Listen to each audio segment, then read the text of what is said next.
It's a pleasure to be with Dr. Rob Lancer from New York City, the Big Apple. Tell me what you love about living and working and doing what you do, particularly in New York City. Well, I basically inherited my career at the age of 8 when I first had my first panic attack. Okay, let me ask that question.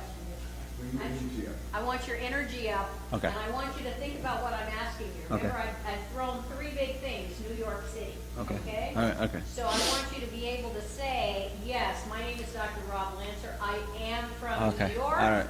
Okay? I'm trying to bring your personality out. No. The things that we know about New York, All right. or New York is known for da-da-da-da-da, it's also known, and that's why I make my living there. Right, okay. That's what I'm giving you, okay? I'll ask it a different way, but I basically Right, want you to okay, come from right. that approach. We're with Dr. Rob Lancer today, who's specializing, I gotta get this room, yeah.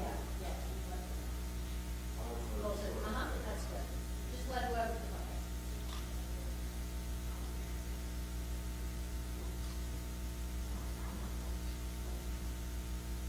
How do you want me to say your specialty?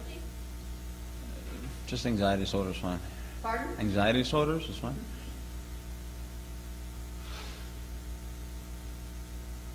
So you guys know what you're listening for. Just focus on what comes to you from the things that we talked about. Can you review the list of the things that Dr. Sweeting said at the very beginning, the things that he's looking for?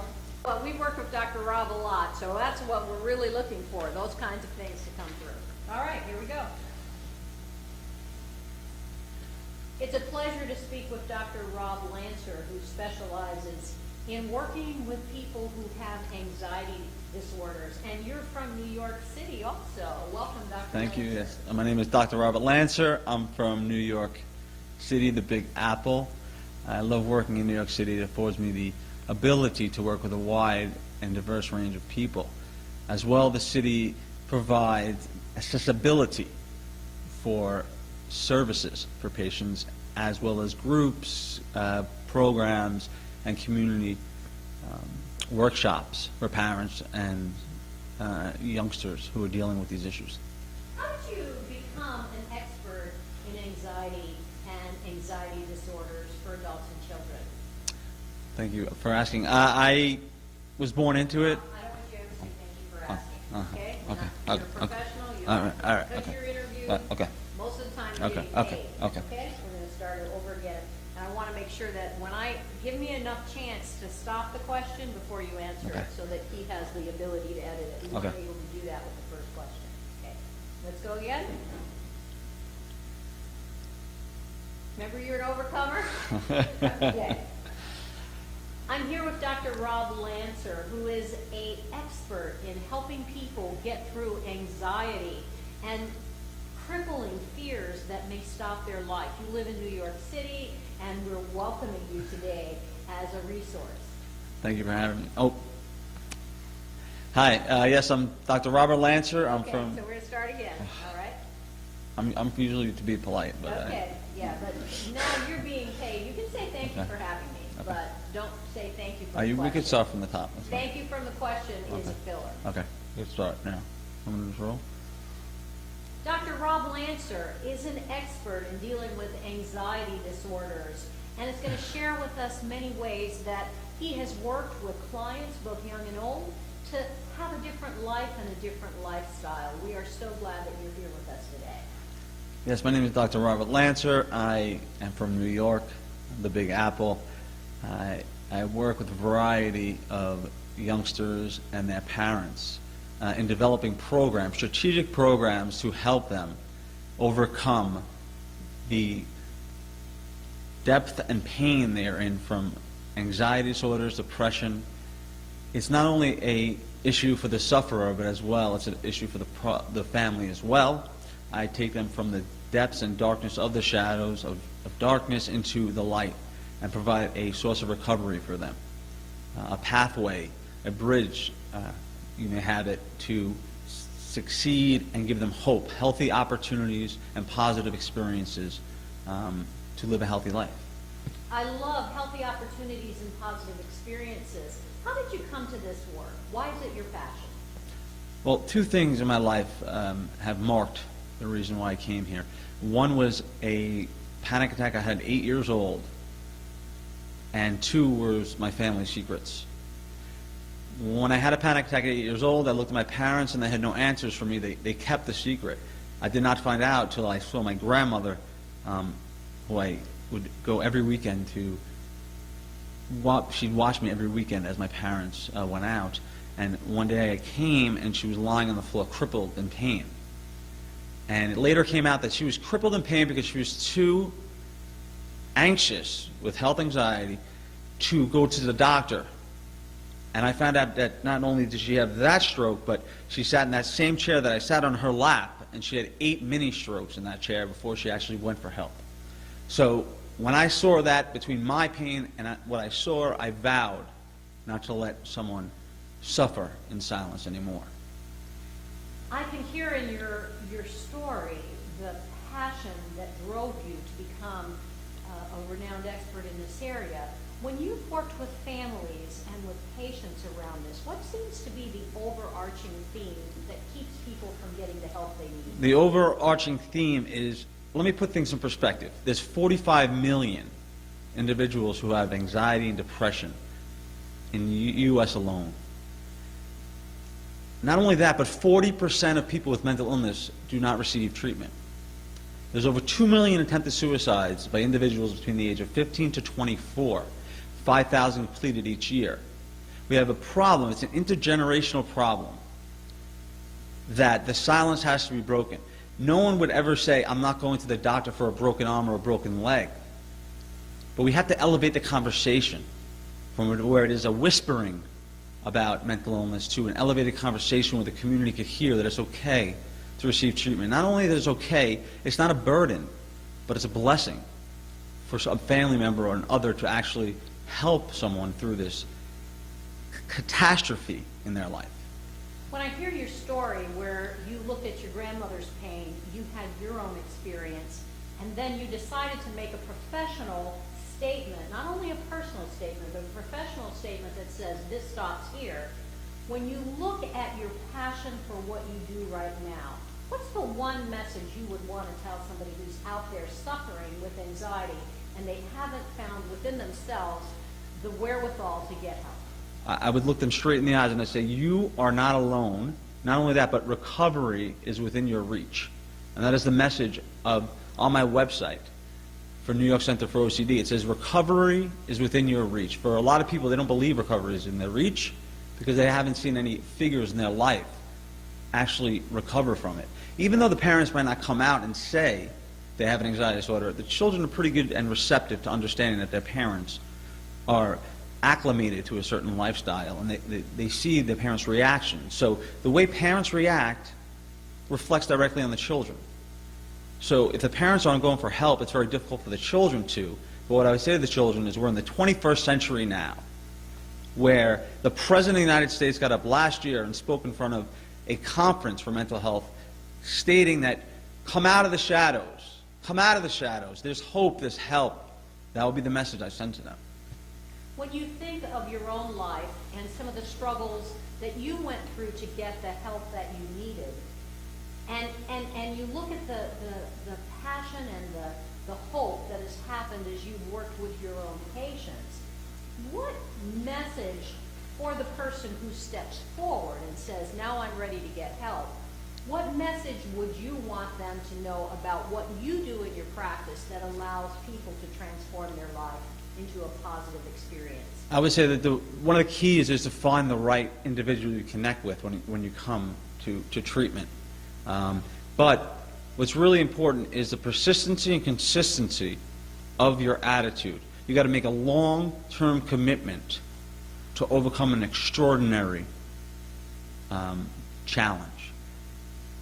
I provide them with the strategies, the tools to get better, but they have to put their own effort in to recover and to make that transformation that I see for them. When they come to me and I see them in the chair, I don't see them as a sufferer. I see them in the corner as a recovery. So I infuse my own pain. I recycle my pain to give them hope. And to tell them it's going to be persistent and consistent. You have to be very realistic with them.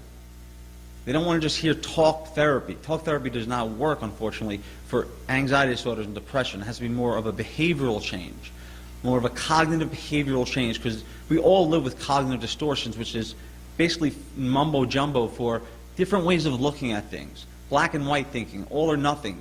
And they're embedded in our community, in our society, and we have to kind of, everybody needs to get a fresh perspective on life. Because without a fresh perspective, they're just going to be thinking the way that they usually think, and they're going to think the way they think is the way to think. There's no difference. So everybody needs to rethink, reset, react, and then they got to repeat that process every day in the morning when they wake up. Because it's not a matter of if someone's going to be hit with fear, anxiety, and depression. It's just a matter of when.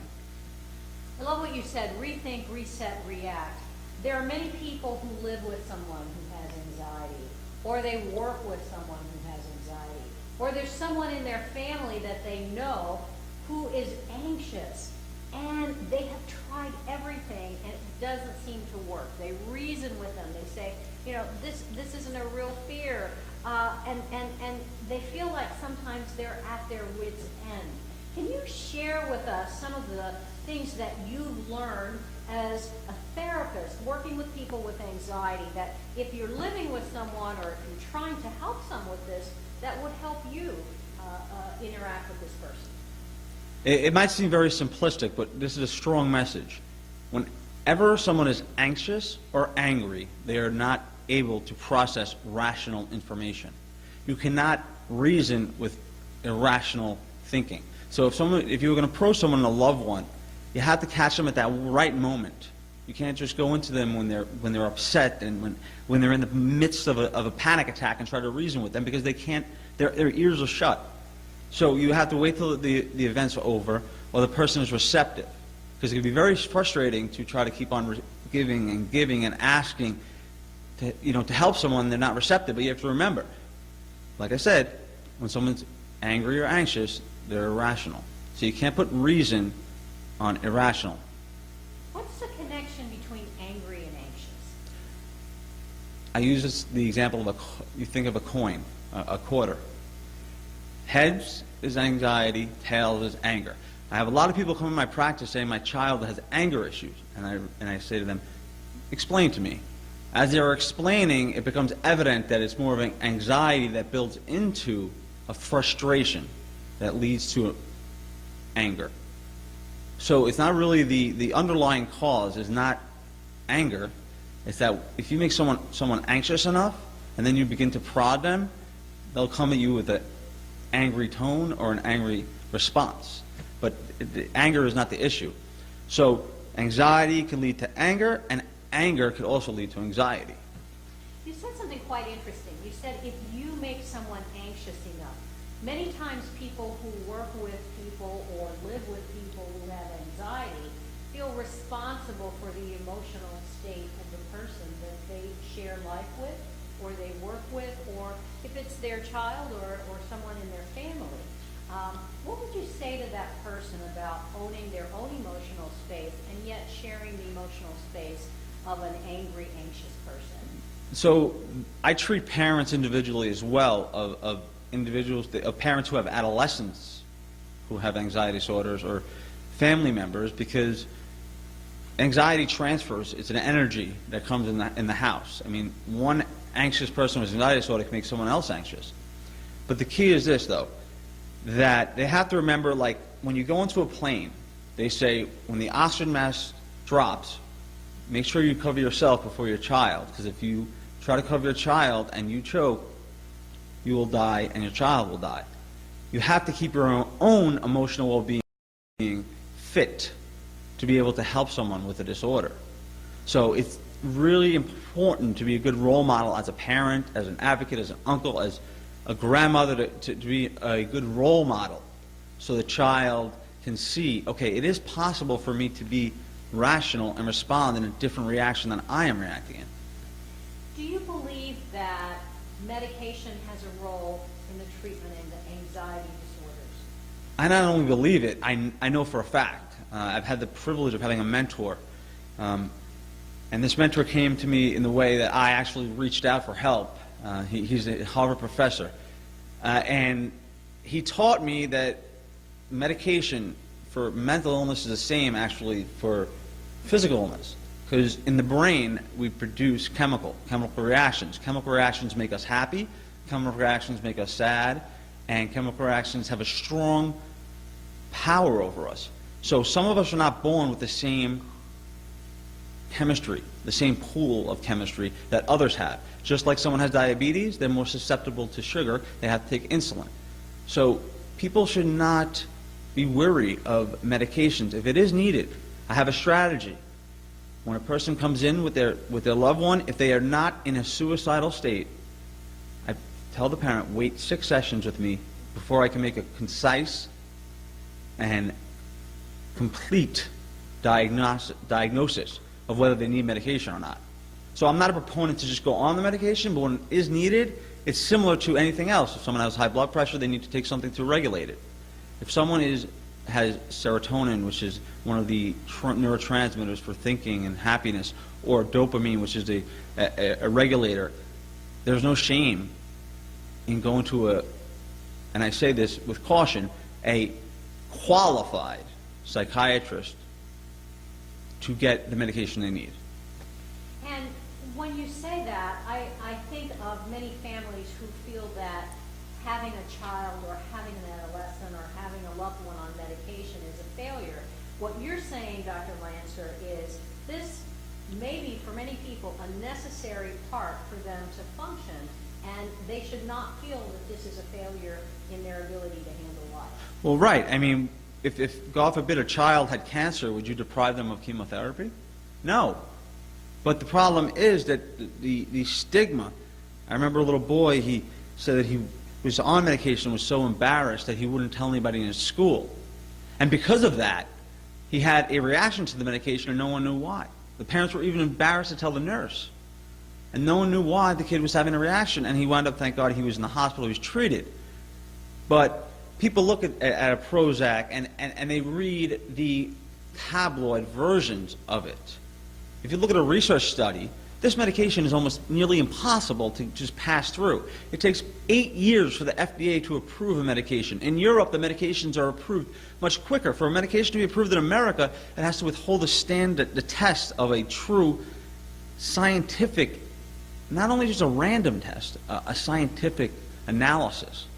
So this medication is safer than, I would say, the supplements that other kids are taking for weight loss, or which is like epinephrine or something, where they're going on high levels of caffeine for sports, is much more dangerous than the medications that would be used for depression and anxiety.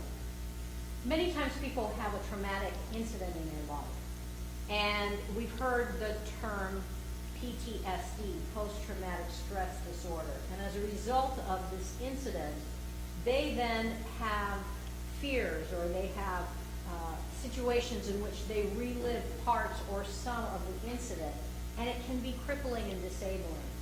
I know that you have experience in that. What message would you give to someone who has been suffering from having an incident at outside of the workplace, or as a result of something that happened in their life? What help is available for those kinds of people who suffer with those disorders? I would like to make a clear and concise point that all of us suffer traumatic episodes. It's just a matter of the level of trauma that is caused by the episode. So it's not if we, it's the level. And people who have high levels of traumatic experience, if unattended, will go into a spiral. They call it the death spiral in Australia, where their anxiety, their depression, where basically they're at the bottom of where they just sit there. It's called learned helplessness, learned hopelessness. And the key is that they're not alone, and their family must constantly foster, like I said before, but the secret, traumatic experience should not be a secret, because once it lives inside the head, it takes on a much, much greater form and importance than it actually is in the real world. And that is also said for fear. Fear in the mind, I say, is about 10 times magnified than in the actual world. How can this show up in someone's body in terms of symptoms or even in interaction with other people? The classical symptoms is someone will be sitting and could be watching TV, could be on an airplane, could be in a car, and all of a sudden their body starts to shake, and their heart tightens up, and they call it panic, but it's actually the sweat starts dripping, and they go into a state. And what I tell them is, you cannot change that. This is a physiological state. It's a fight or flight system that we have from ancient years ago, when the dinosaurs used to kind of moom, moom, moom, and they would, come after us. So that's a physiological state. It's the reaction that can be worked on. Because if we have anxiety and we get anxious about the anxiety, we have more anxiety. And then we have anxiety, about the panic, we have panic about the panic, about the panic, and it spirals out of control. And the more times a person goes into a situation and experiences that, the more ingrained in their belief system is that they can't handle it. What do you want them to know about what you've learned and how you can help them with this? Don't look at me as a 40-year-old psychologist. Look at me as my 8-year-old boy that I was, who kept my head and my life under the covers. I didn't believe that necessarily there was treatment, but I never gave up the hope that I would find the treatment. I gave my life meaning, and I attached meaning to my recovery. I said the recovery is not only for myself, but it's a duty for me to recover for everyone else out there that needs someone. And so, in your own recovery, what have been some life lessons that you learned that you feel that you could share with other people? what I learned is you cannot listen to the naysayers. You have to be your own proponent.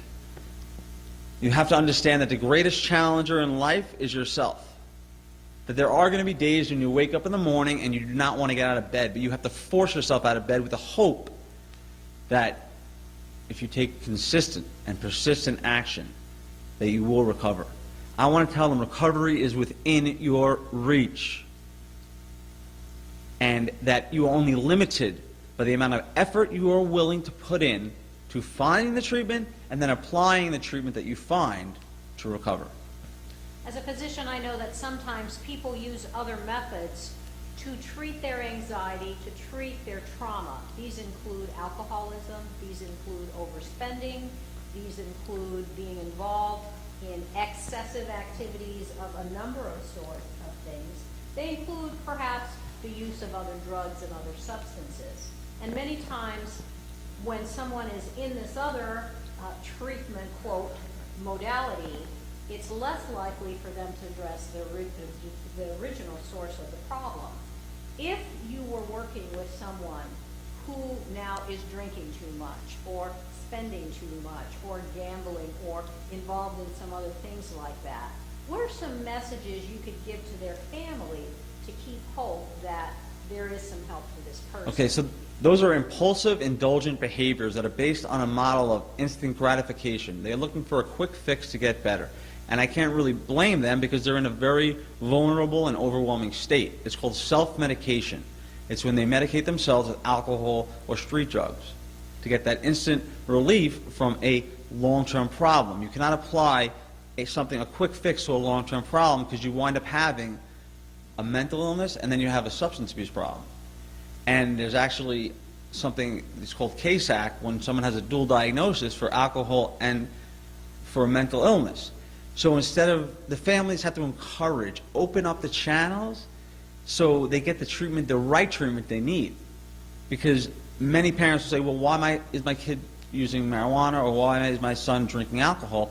They have to be very careful to make sure that they see the real problem for what it is, not just the substance abuse issue. Because many people mask their issues with alcohol, drugs, gambling, impulsive behavior.